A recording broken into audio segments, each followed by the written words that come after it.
Switching to Pure Talk for their cellular service. I always assumed that using a bigger provider meant better coverage. It turns out that it's... This is why thousands of people are switching to Pure Talk for their cellular service. I always assumed that using a bigger provider meant better coverage. It turns out that it's the same network. And I keep the same phone number. And you save a bunch of money. We have a foreigner family, and we save about $70 a month. With plans at $30 a month for unlimited talk, text, and 6 gigs of data. Learn more at puretalk.com. Pure Talk. Simply smarter wireless. And get 50% off your first month by using the promo code FLS. Go to gettopuretalk.com. Use the promo code FLS at checkout.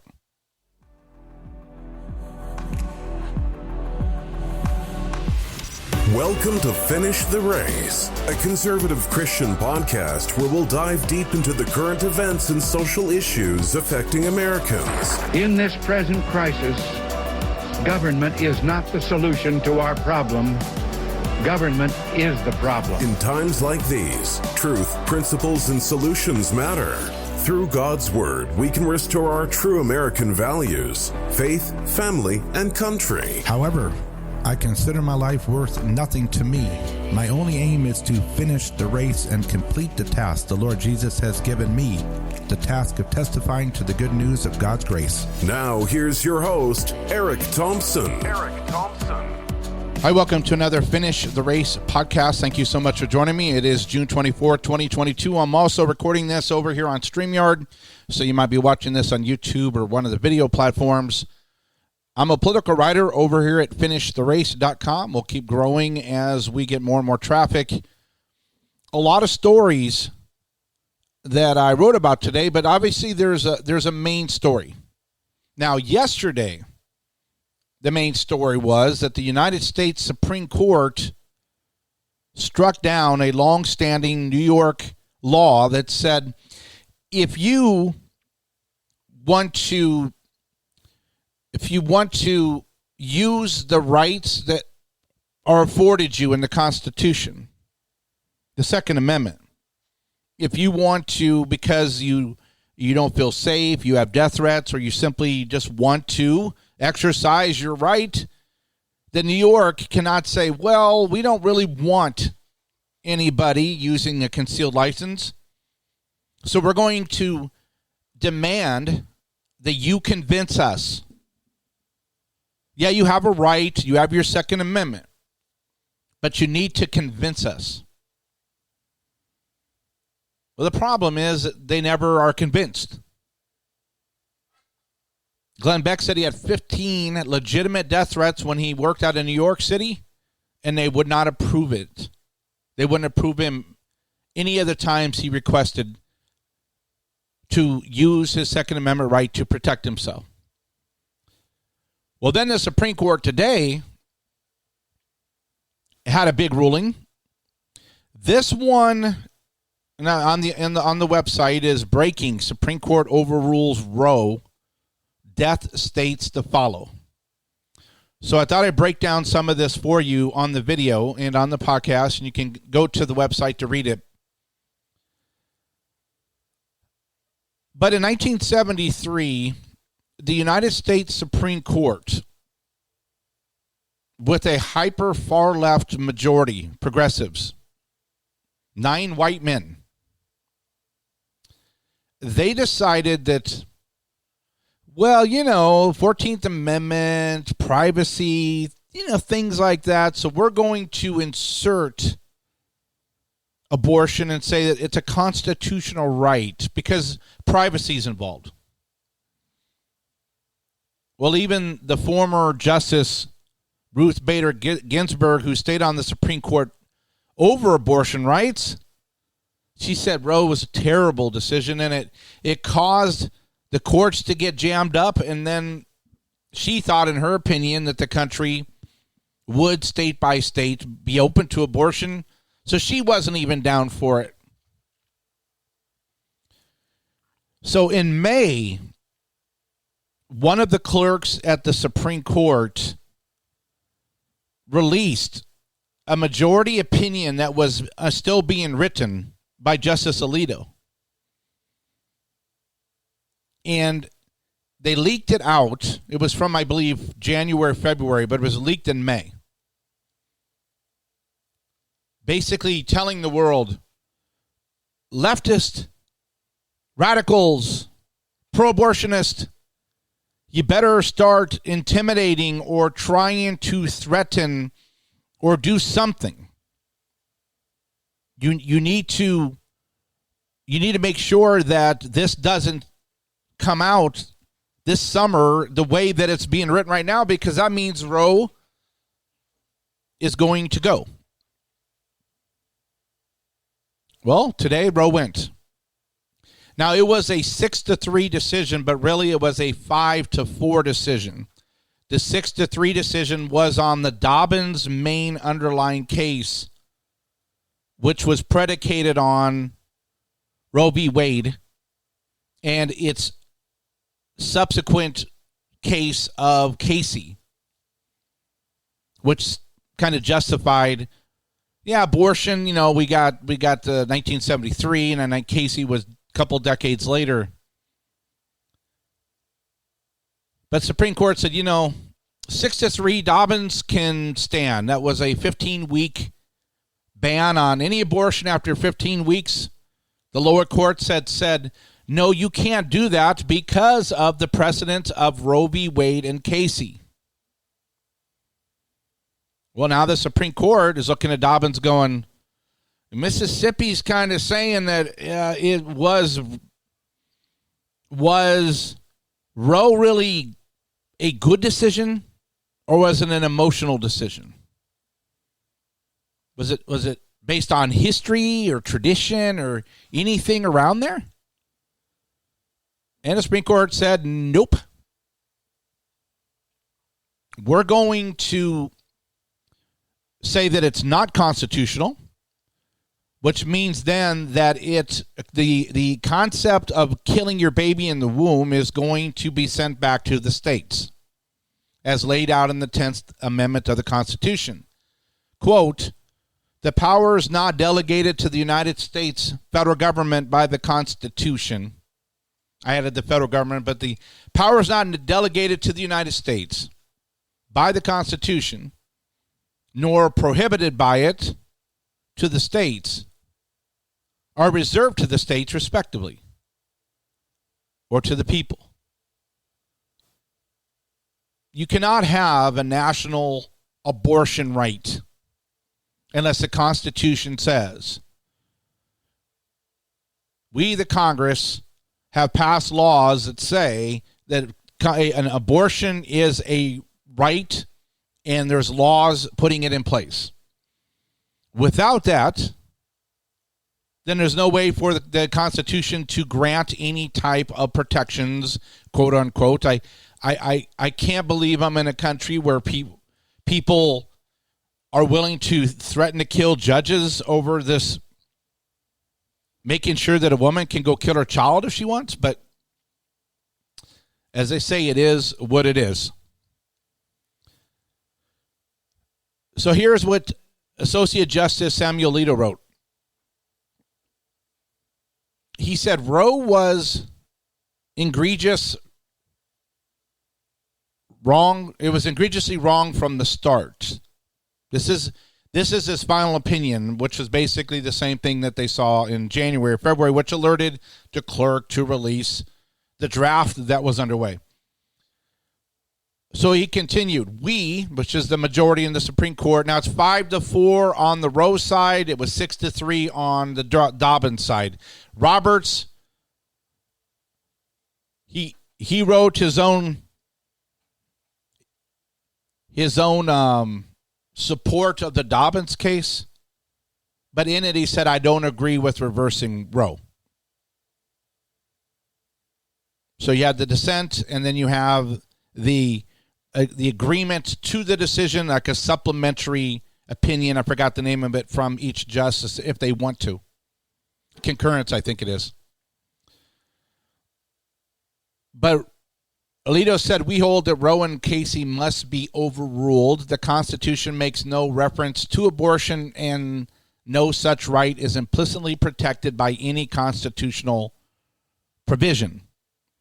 Now, Joe came out, and I'm not going to have you suffer through a lot of this, but Joe basically just started rambling. Now, listen to, we'll do a few minutes here. Listen to the President of the United States, 79 years old, rambling man who thinks he has a law degree, trying to give the far left, the progressives, justification or explanation or frustration, trying to explain why the Supreme Court was wrong on this ruling. Here goes Biden.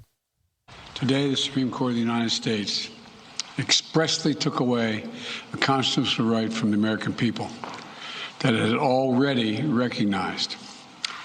They didn't limit it, they simply took it away. That's never been done to a right so important to so many Americans. But they did it. It's a sad day for the court and for the country. Okay, that was a short little thing, but Joe was wrong. There was no constitutional right that was taken away because it's not in the Constitution. But Joe went on trying to say that, that women need it, and so basically it was it's just not nice, darn it, and women need it because they need to be able to choose their own reproductive rights and blah, blah, blah, blah, blah. Now, what I wanted to cover on this outside the basic information is this.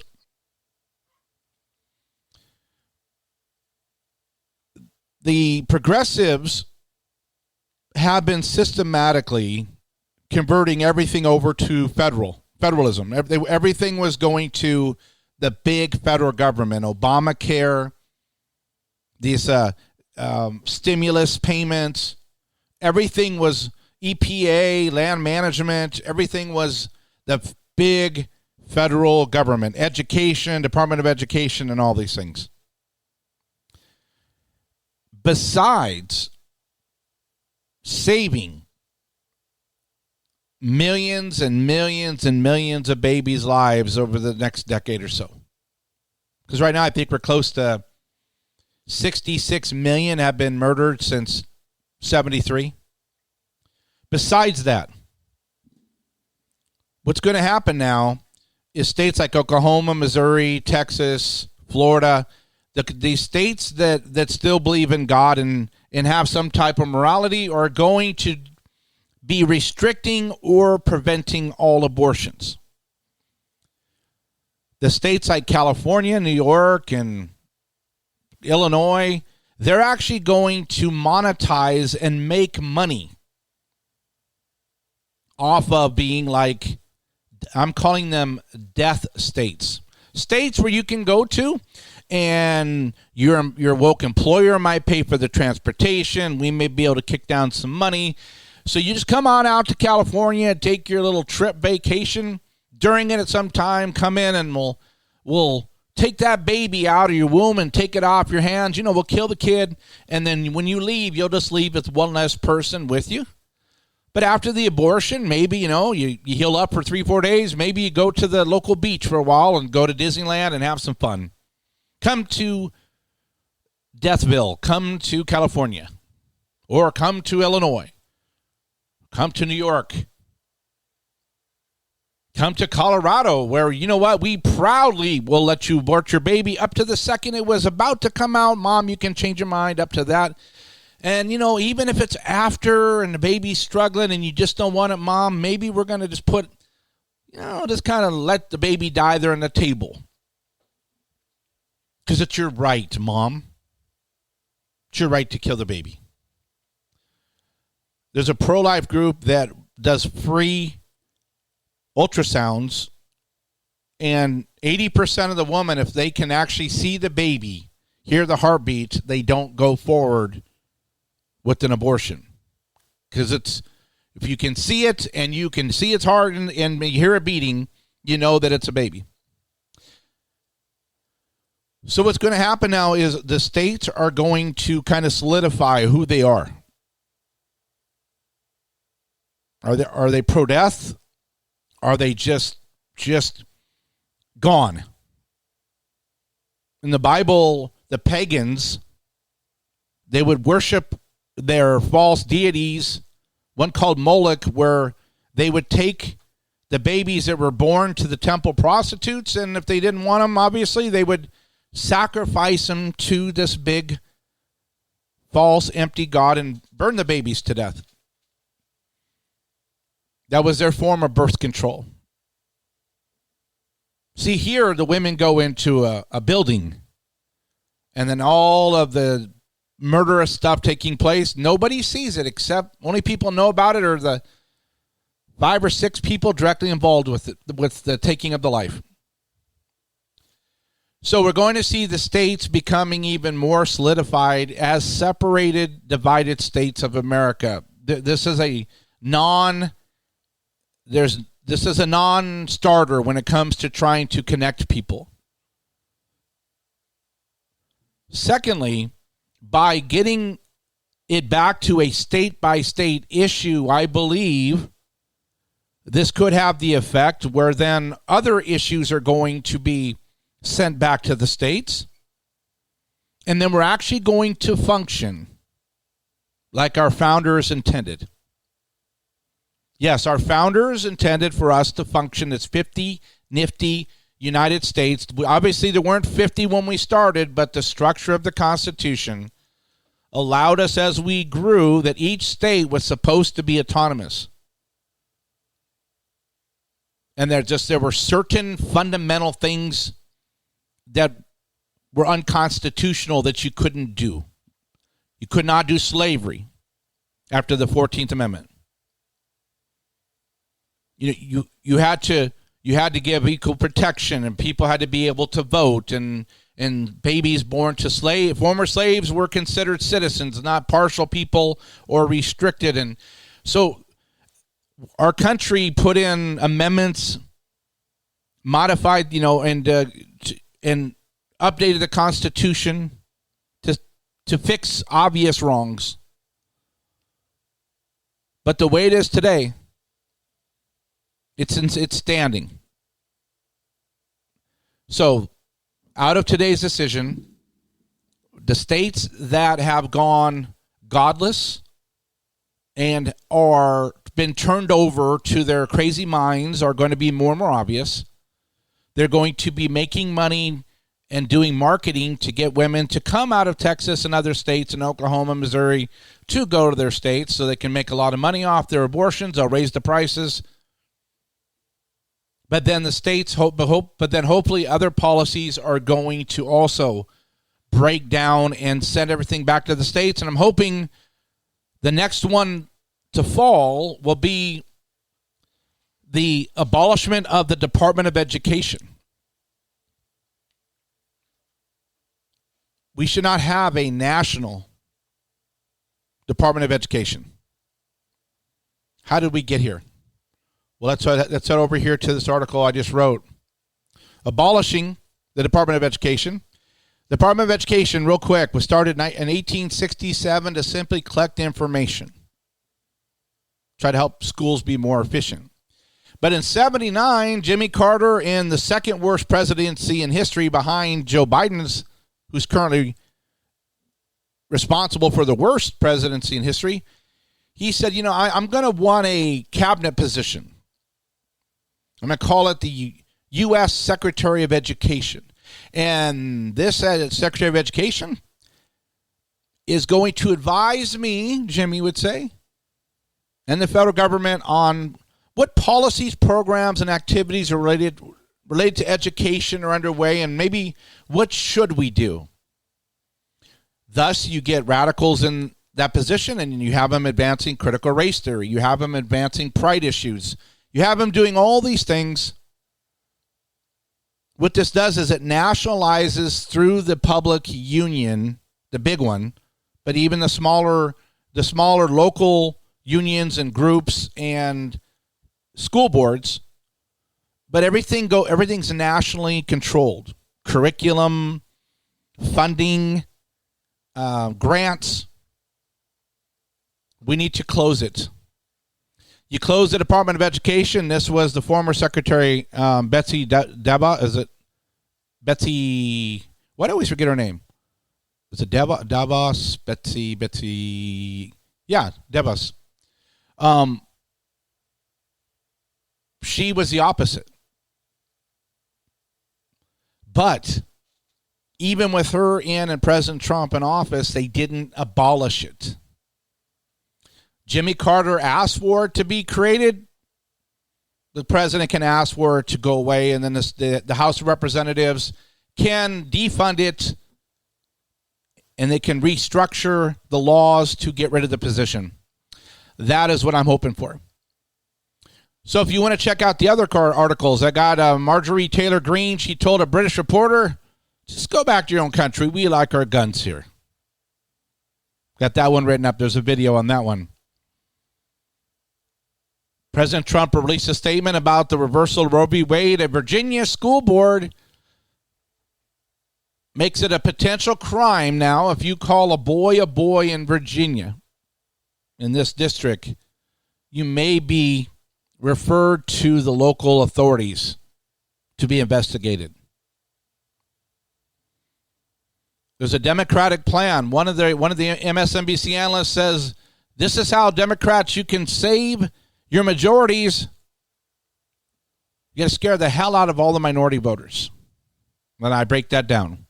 There's also Disney, since it's been doing its grooming campaign, its stock is down 50%. So if you're listening to the podcast, make sure you head over to finishtherace.com. Take a look at all the articles. If you're watching here on the video, thank you so much for listening in and kind of previewing everything with me. But again, head over to finishtherace.com.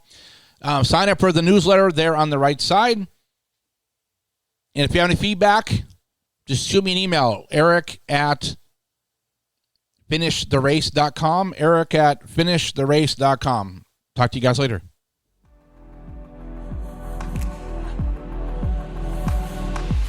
Thank you for listening to Finish the Race. We hope you enjoyed today's episode. I love the show, guys. You're awesome. My friends and I love it. It's drastically changed my life. For more information and updates, please visit finishtherace.com. To get in touch with others in our community, please visit megabook.com. We thank you once again for tuning in. Have a blessed day.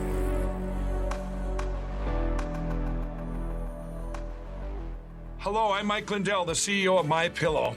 Cancel culture has not only affected myself and MyPillow, but millions of you out there.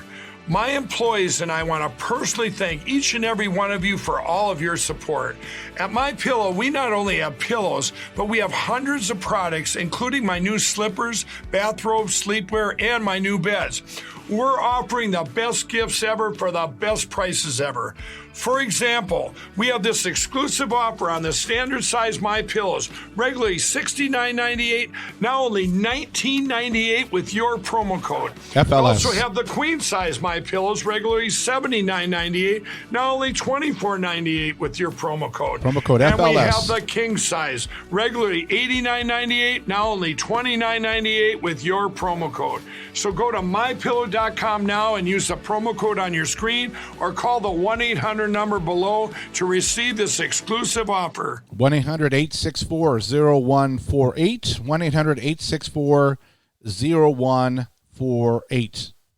This is why thousands of people are switching to Pure Talk for their cellular service. I always assumed that using a bigger provider meant better coverage. It turns out that it's the same network. And I keep the same phone number. And you save a bunch of money. We have a 4-earner family, and we save about $70 a month. With plans at $30 a month for unlimited talk, text, and 6 gigs of data. Learn more at puretalk.com. Get 50% off your first Simply month. smarter, wireless. Head over to getpuretalk.com, getpuretalk.com to get 50% off your first month. The average family saves over $900 a year without buying any equipment, without having to switch your phone numbers. You get to stay on the same towers, the same 5G network. Everything's the same. You don't have to pay if you go over on your data. It's a win-win-win. I love their service. Again, getpuretalk.com. Promo code is FLS.